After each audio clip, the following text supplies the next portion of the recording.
The sterile scent of antiseptic hung in the early morning air of Redwood Hollow Wildlife Sanctuary's veterinary wing.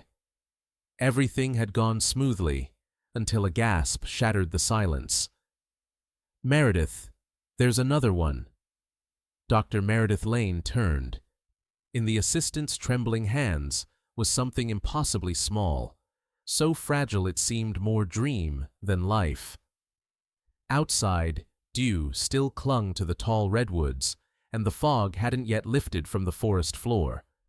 But inside the Wildlife Sanctuary's vet room, time had stopped. The sixth kitten had arrived, long after the fifth. The other cubs were healthy and mewling softly in the corner under warm lamps. But this one didn't move. No heartbeat was visible. No breath clouded the tiny oxygen dome. The monitors stayed silent. The creature, barely the size of a quail egg, lay lifeless, its skin almost translucent, veins visible beneath the surface like spider silk in a web. Dr. Meredith Lane, 47, had delivered hundreds of wild births in her 2-decade career. She had seen her share of loss and knew when to let go. But something about this kitten made her hesitate. She knelt beside it, instinct overriding routine. Juniper, the mother bobcat, had endured more than most, rescued from an illegal trapline in northern Alberta, her body scarred, her trust hard-earned. Yet she had carried 6 lives inside her with astounding strength, and now, the last of them lay between life and death. The kitten weighed just 62 grams, less than 1/3 the minimum viable weight for a bobcat newborn.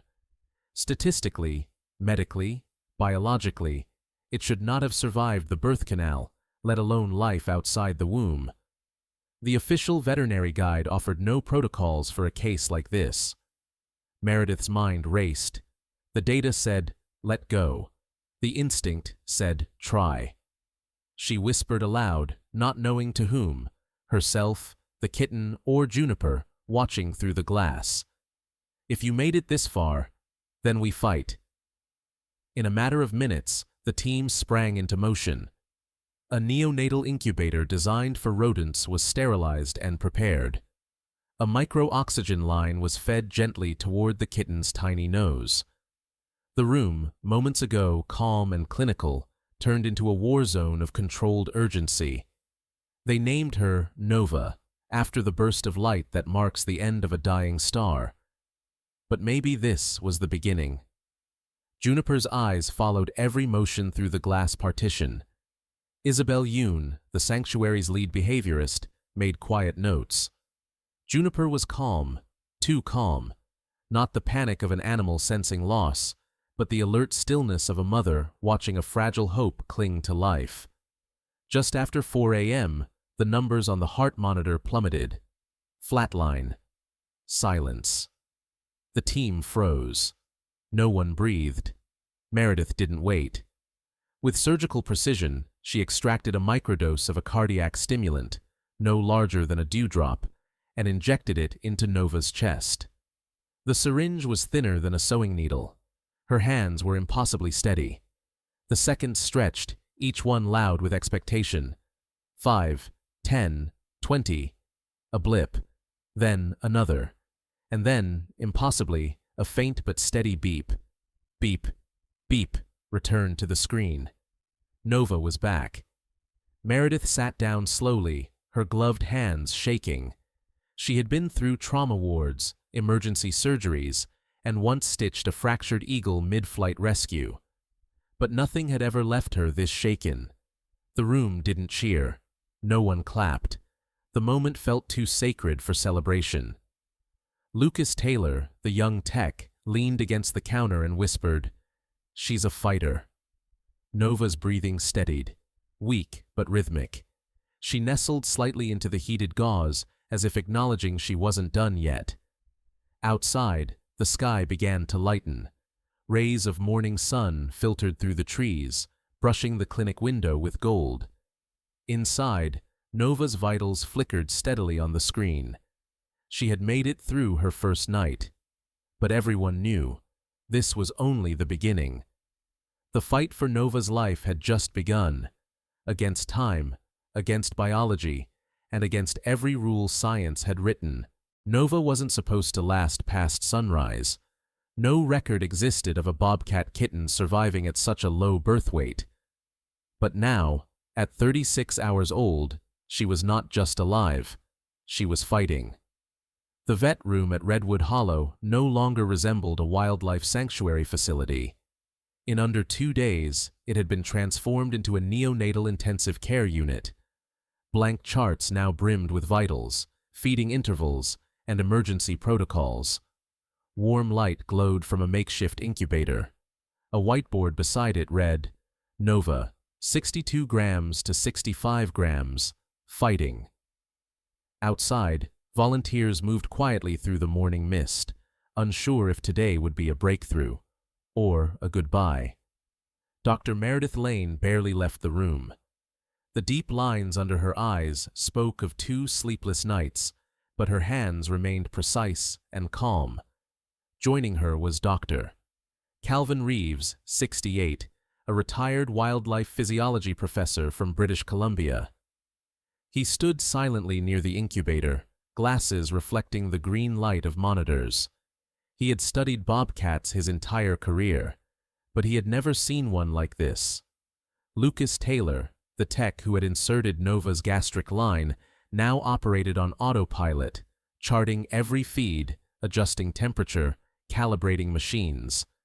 And Isabel Yoon, the behaviorist, remained focused not on Nova, but on Juniper.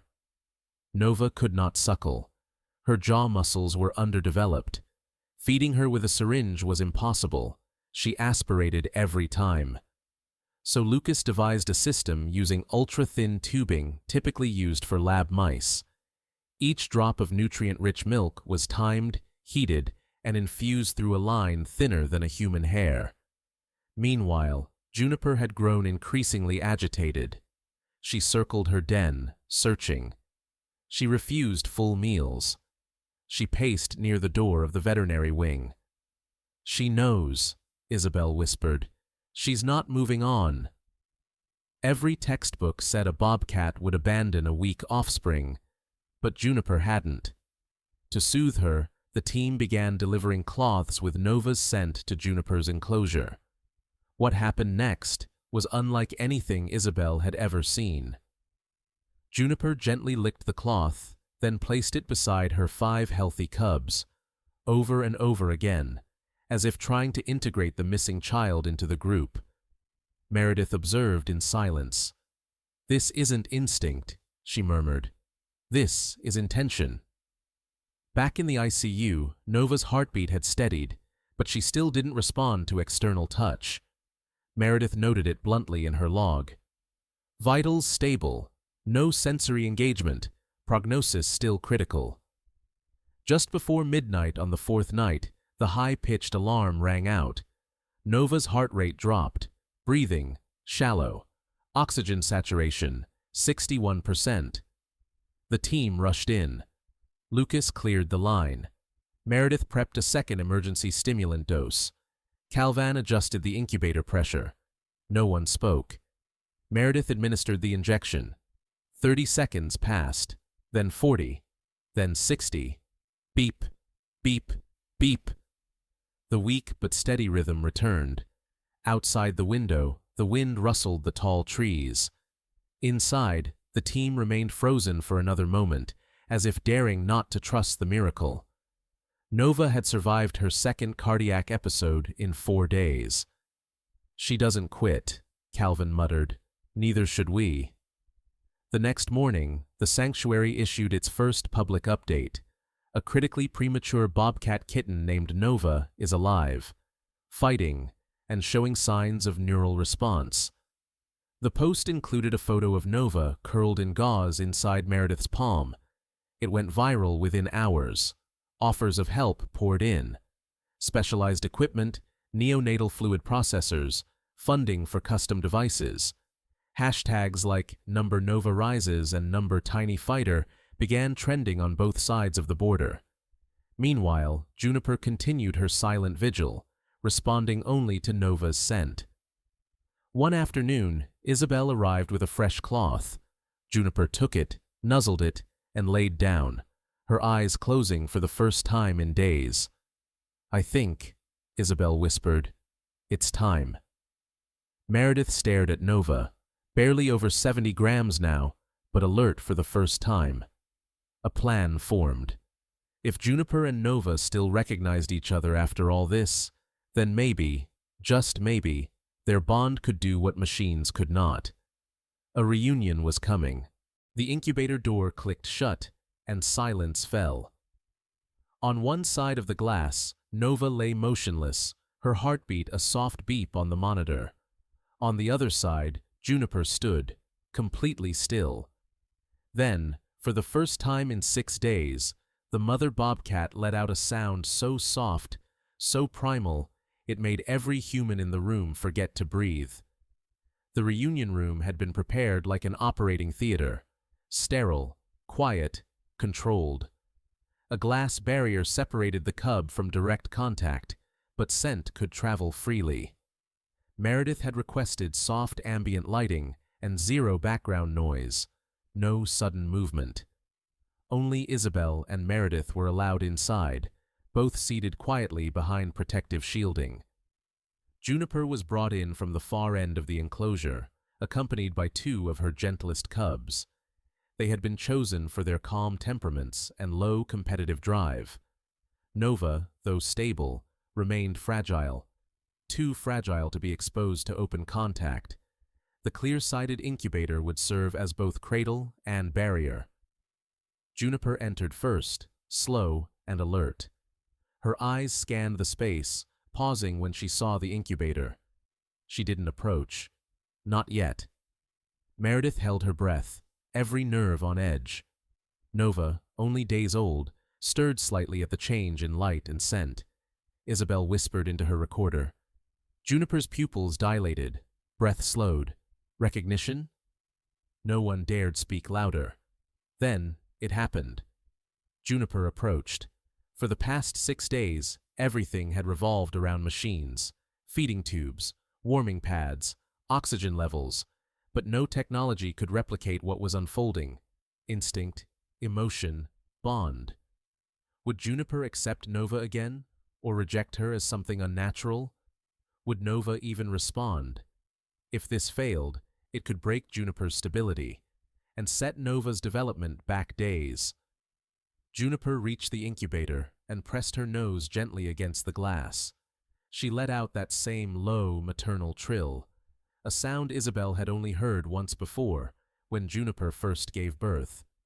Inside, Nova twitched. It was slight, a shiver, a shift of the head, but it was response.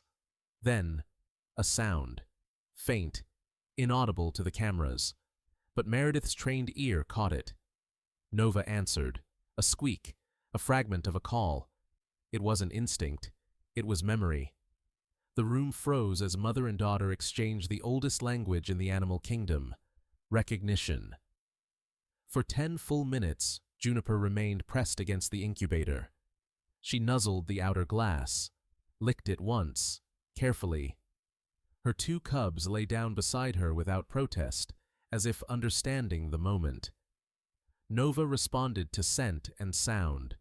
Her ears twitched toward Juniper's voice. Her tiny chest rose with more strength. When Juniper gave a final soft call, Nova let out a cry louder than any she had produced before. Isabel's voice cracked. She knows. Tears ran silently down Meredith's cheek. No medical procedure had done this. No stimulant. No machine. Just a mother's voice. When time was up, Juniper was gently led away. She didn't resist. She gave one final glance toward the incubator, then exited the room with regal calm. Nova, now exhausted, fell into a deep, steady sleep. Her vitals normalized. Her temperature remained consistent. Muscle tremors slowed. In the observation room, Meredith closed her journal and simply wrote, Day 7, first reunion. Response exceeds all expectation. Proceed with daily sessions. The next reunion was longer, then longer still. By day 14, Nova could spend brief, supervised moments outside the incubator, nestled against a warmed cloth in her mother's presence. Juniper treated her gently, almost reverently. Soon, Nova began trying to crawl. Wobbly, determined. Her siblings would gather around and watch, but none interfered. Calvin Reeves observed them from a high perch and noted, "The family adapts to Nova's presence, behaviorally accommodating, protective. This is not just maternal instinct. This is social adaptation." And so, the reunions continued. With each one, Nova grew stronger, and the world began to watch. The image was simple: a palm, gloved in white latex, holding a kitten the size of a hummingbird. The caption read, 62 grams, 7 days old. Her name is Nova. By sunrise, it had been shared over 3 million times. Redwood Hollow's quiet forest sanctuary was never meant to be famous. Tucked between rugged hills and redwood groves, it had served local wildlife in relative obscurity for 18 years. But the world doesn't always follow quiet plans. After Nova's first reunion with Juniper, Meredith had allowed one photo to be shared. Just one. It was meant to be a modest fundraiser for medical supplies. Instead, it triggered a tidal wave. Suddenly, the Redwood team wasn't just staff. They were a movement. Dr. Meredith Lane was now answering calls from National Geographic, BBC Wildlife, and pediatric hospitals, asking for cross-species neonatal data. Lucas Taylor, once a quiet technician, was coordinating shipments of infant-grade monitors from manufacturers in Boston and Toronto. Isabel Yoon was contacted by a university ethics board wanting to understand the behavioral implications of maternal memory in wild carnivores. And Nova, she became the face of every story about resilience that week. Her little face appeared beside headlines like, "Tiny Fighter Inspires Global Hope.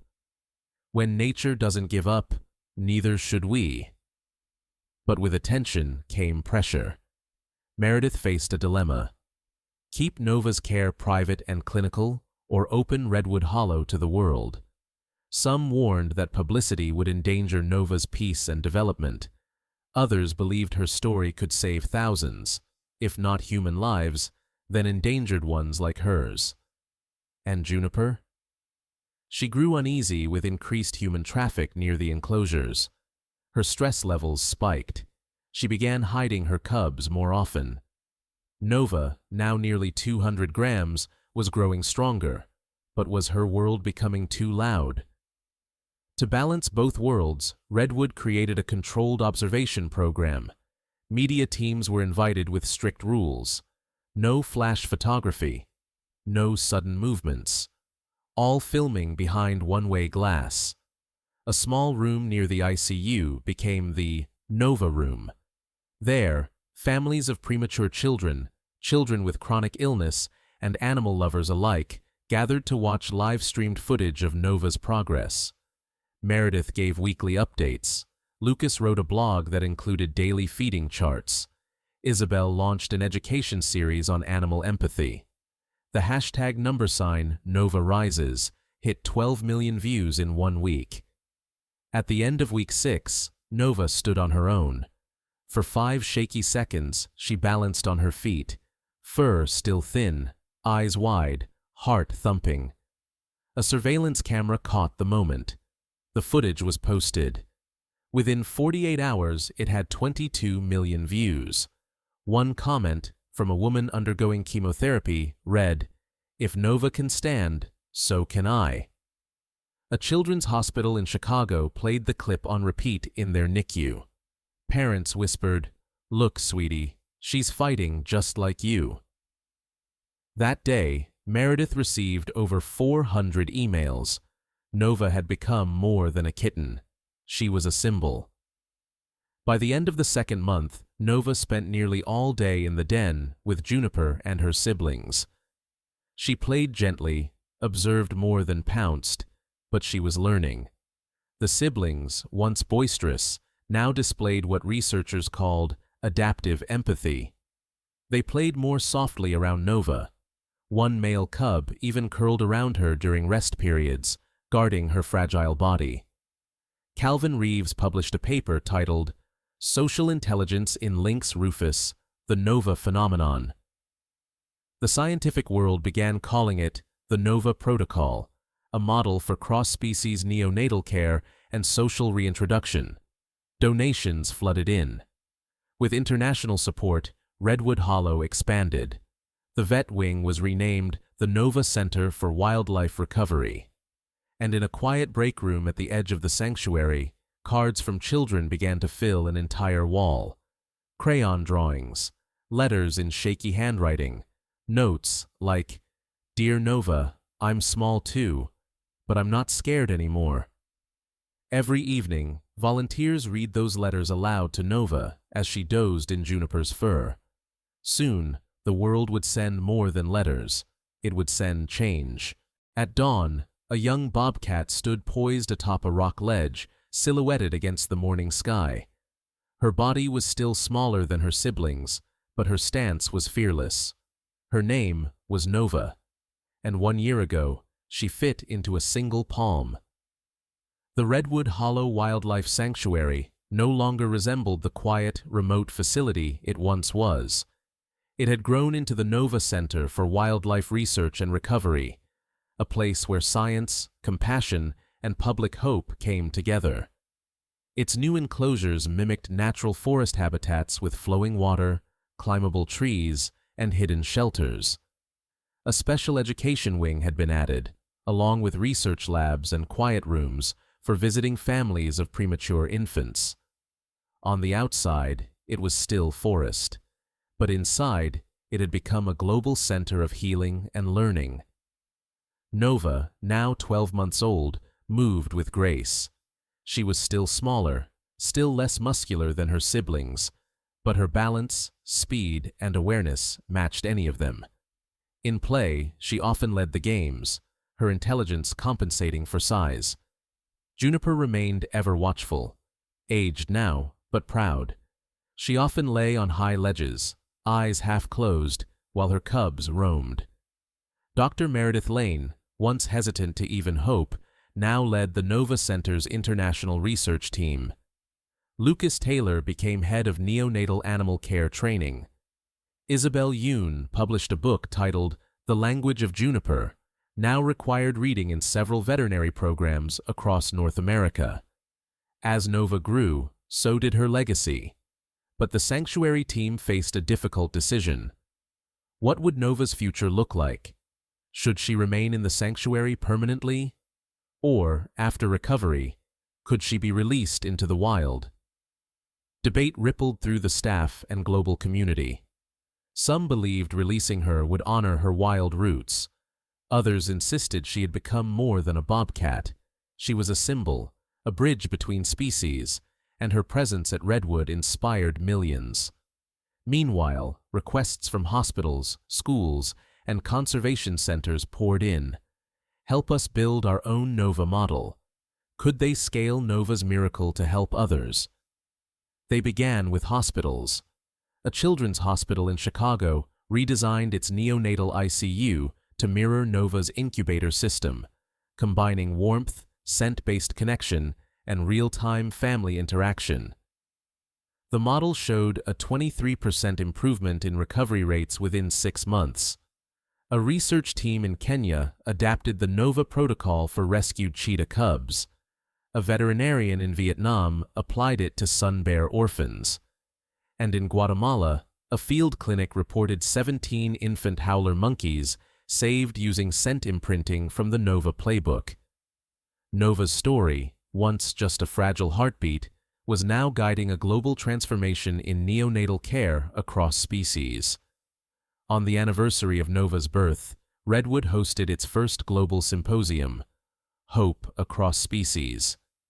Delegates from 31 countries attended: pediatricians, conservationists, neuroscientists, school teachers, animal behaviorists. Meredith stood before the crowd and presented a side-by-side photo. Left, Nova in her palm on day 1. Right, Nova on her ledge today, alert, bright-eyed, whole. She spoke simply. This is not just about saving one life, it's about changing how we think about all lives, human or animal, wild or weak. Hope is not passive, it's active. It's a choice. The hall rose in applause. Nova would stay at Redwood. Not as a pet, not as a mascot, but as a living, learning creature among her own kind. Every few months, small groups of children, especially those recovering from illness, would be allowed to observe her quietly from a hidden viewing room. They would watch as she climbed trees, leapt over logs, and nuzzled her siblings. Nova would never know how many people she had touched, but her presence continued to ripple across the world. More than 3,000 schools adopted the Nova Resilience curriculum, a social-emotional learning module teaching compassion, patience, and perseverance. And in remote clinics around the globe, infants now survived because someone believed, because Nova had lived. In a quiet room at Redwood, a wall of letters, now called the Heartline, held over 5,000 messages from children, patients, and families. Every evening, volunteers still read them aloud. One card read, "Dear Nova, I was born too early too. My mom says we're both miracles. Thank you for showing me it's okay to be small and strong." One evening, as twilight painted the sanctuary in golden light, Nova stood on her favorite perch. She looked out toward the trees, ears flicking, body still. To the world, she was a miracle. To herself, she was simply a bobcat, living, moving, free. But to everyone watching, she was proof that hope, once given life, can change the world.